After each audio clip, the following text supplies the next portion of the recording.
You thought COVID was done, but some people just won't let it go. Let's put this up there on the screen. The city of Philadelphia is reimposing the indoor mask mandate based upon its own criteria, which is actually further than CDC guidance. Philadelphia, for the moment, has roughly a 25% of the case hospitalization rate that would trigger a recommendation from the CDC to bring back its indoor mask mandate. However, they have decided, per their own internal statistics, that the daily cases right now, which are 3.2% of the January peak, is enough in order to bring a mask mandate next Monday for the entire city with no definite marker as to when exactly it will end. Now, this is all a result of the BA2 variant, which a lot of people are making a lot of hay of. I don't want to diminish people out there who are dying and who are getting sick of COVID, but at this point, you've got every single thing that you could possibly want. You can go out and get a vaccine and a booster if you want it. If you get COVID, there's a ton of therapeutics that you can take over the counter, both over the counter and with a prescription for your doctor. Any of these things are available to any person, and it's mostly for free. And then, if you also are still scared, you can wear a mask if you would like to. There are plenty of people who are doing so. You and I were talking just before this. Yeah. The current national polling says that 9% of people right now think COVID is a serious problem. But some people just won't let it go. And one of those people is possibly the federal government whenever it comes to mask mandates, whenever it comes to travel. As we have seen, you're still required to strap a mask to your face whenever you're on a plane. As somebody who's done a couple cross-country flights lately, and it's transatlantic, it's a pain in the ass. I'm taking a train soon to New York, gotta wear a mask during that time too. And yet, the COVID czar over at the White House says it's still on the table in terms of an extension of that. Let's take a listen.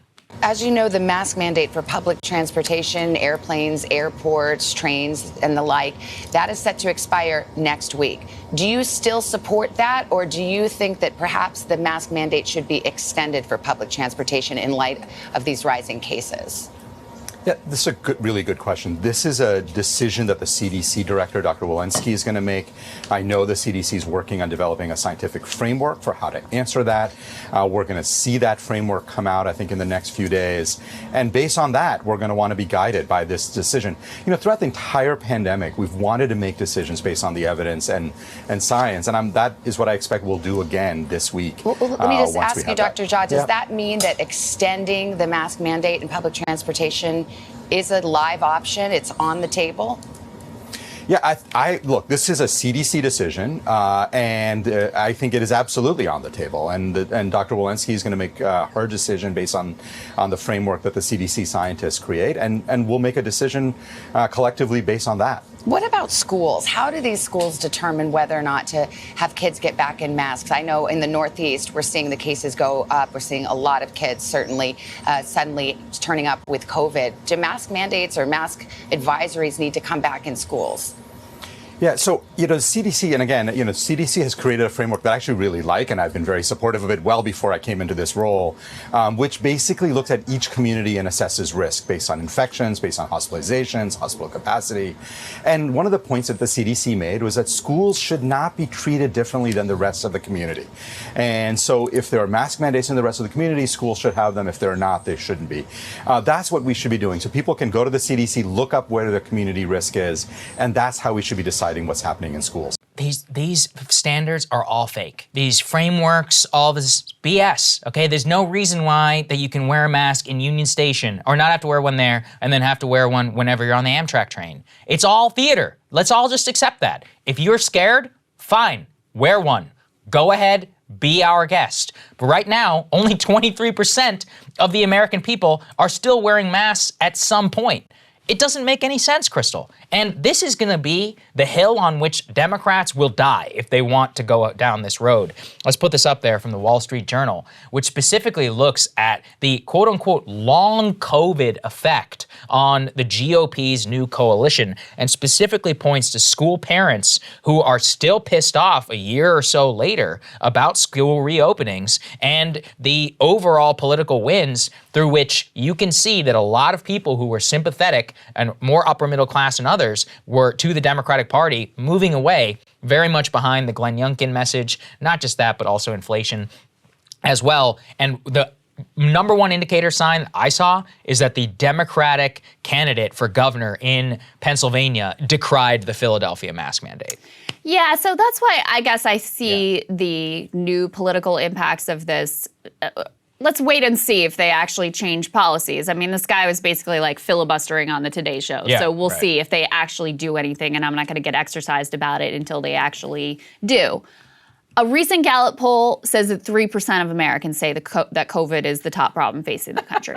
I mean, look, the damage has been done to the Democratic. There's no doubt about it that there are some moms in particular who were pissed off about schools being closed for so long and mask mandates in schools being kept in place for so long, and they shift their political allegiances. I think that is baked into the cake at this point. In terms of the midterms, the segment we just did about inflation, that's the thing. 10 times more important. That is the thing. question. I mean, that is overwhelmingly the number one issue that people say is on their minds. That's what's really impacting most people's day-to-day lives. So, you know, Philadelphia certainly doesn't help the Pennsylvania Senate races that Democrats are trying to win. John Fetterman likely to be the Democratic nominee there. I'm sure he's probably not happy about the fact that Philly is reimposing a mask mandate because it may depress Democratic turnout in that city and even flip some voters to the other side. But the reality is he was already in a heap of trouble, not because of anything to do with him or anything to do with Dr. Oz or whatever the other hedge fund dude's name is, McCormick. but because the national landscape is extraordinarily dire for Democrats, and it has everything to do with the economy. And at this point, I think COVID is basically a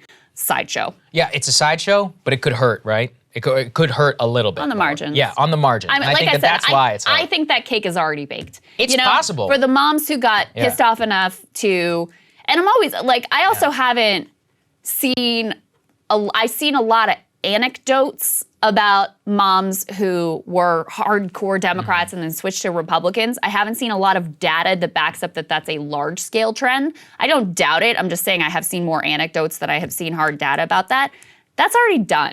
I don't think that, you know, a mask mandate in Philly, or even if they decide to extend the travel thing on airplanes, is going to really shift the dynamics there ultimately. I think that's already baked in the cake of why Democrats are going to have a disastrous midterms this fall. Totally. And on a political side, I think that's right. But I mean, that doesn't mean that we still should be tortured for no reason on these planes in order to wear these ridiculous, masks. And, you could take it down and take a drink or whatever. It's just complete fakery. And, well, like and that's I said, what drives me the most nuts. I'll get exercised about it if it happens. Right. You know, because, I mean, they didn't give a clear answer. I'm going to riot, Krystal. I'm telling you right now.